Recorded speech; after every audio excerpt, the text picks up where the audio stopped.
Hello, today we're going to present ISIS and its conflict analysis. First, we're going to introduce the actors and everything there is to know about ISIS, or the Islamic State on Iraq and Syria. ISIS as a non-state actor. The Islamic State falls in the category of non-state actors in the range of terrorist groups. They are known to be a militant group also classified as such by the United Nations. ISIS has committed many atrocities in the share of executions, the violation of human rights, destruction of cultural heritage sites, genocides, war crimes, as well as crimes against humanity. Abu Ibrahim al-Hashimi al-Aqwarishi as an individual actor. Abu Ibrahim al-Hashimi al-Aqwarishi is an Iraqi male of 43 years of age that is the second and current leader of the terrorist group. Little information is known about him, but it is of public knowledge that he was elected as a leader after the death of Abu Abar during the US attack to one of the terrorist group headquarters. He has been participating in many of the criminal acts of the organization, like the attack of Tajikistan and Uzbekistan on November 17 in 2019, killing 70 people. United States as a state actor. One of the main enemies of ISIS is the United States, one of the most powerful countries in terms of military power.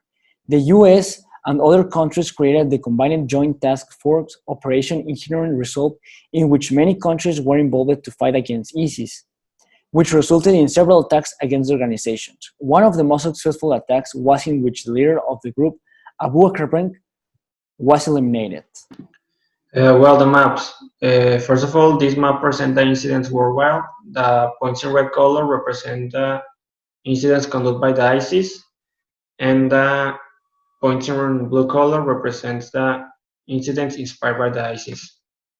This is a BBC map in which shows the decreasing territory of the ISIS. As you can see, 2015, all the red color was territory of the ISIS, and now in 2018, the territory is less than 10% of what they once dominant. So basically, they don't have nothing.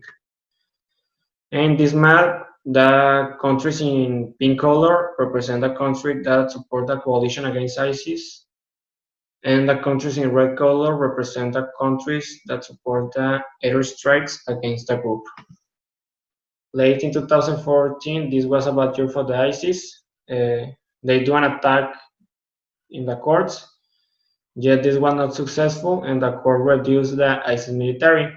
By seeing a clear disadvantage, the ISIS launched a genocide against a journalist of the United States. This angers the world, and the Americans sent an air raid to take out many ISIS members, and by doing this action, they reduced the group territorial expansion. June 2015, ISIS do another attack on Kawai City, in which they left a total of 27 people dead and 227 wounded. Their targets were claimed by the ISIS to be a temple of rejectionists, which was the term to classify those Shiite Muslims. In November 2015, ISIS do another attack in Paris, in which they attacked stadium, bars, restaurants, and a concert hall. This attack left 130 deaths and hundreds of people wounded.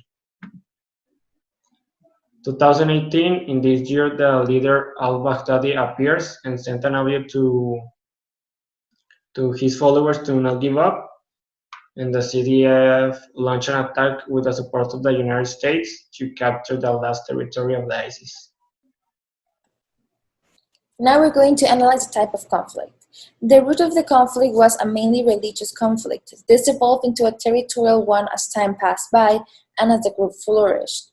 The purpose, or per se vision, of ISIS, since it officially became ISIS in 2013, was to establish a caliphate where one Muslim leader would rule over the entire Muslim population over the Middle East and Europe.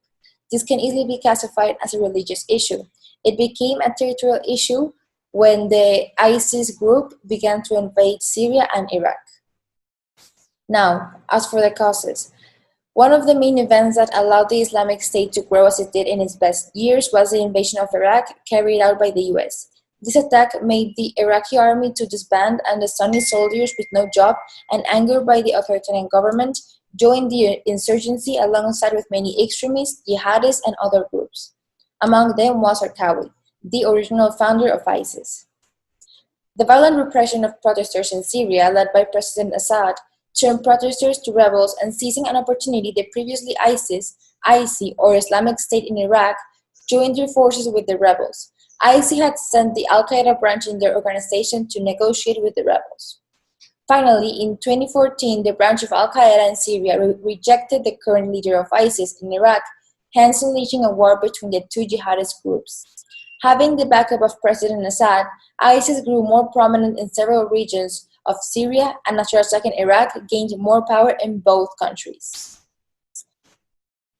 Is it realist or liberalist? ISIS can be put down under the label of realist, mainly because throughout their actions they have proved to strongly believe in the strength of power and dominance over enemies and even among allies. As seen when the Al-Qaeda branch in Syria and ISIS enter an internal conflict, ISIS spared no efforts in crushing their enemy and expanding their reach and doctrine to the territory that was previously enemy. As a resolution, we can say that ISIS grew stronger thanks to the anarchic state of Syria and the corrupted armies in Iraq. It also used as an advantage the angered Sunni Muslim population that was tired of the authoritarian government in Iraq. Yet this was of no use when they confronted a well-organized enemy like the Kurds or a global actor like the US. At the end, ISIS's own belief on power and dominance played against them, leaving them at the same place, if not less, than when the group originally began. Thank you.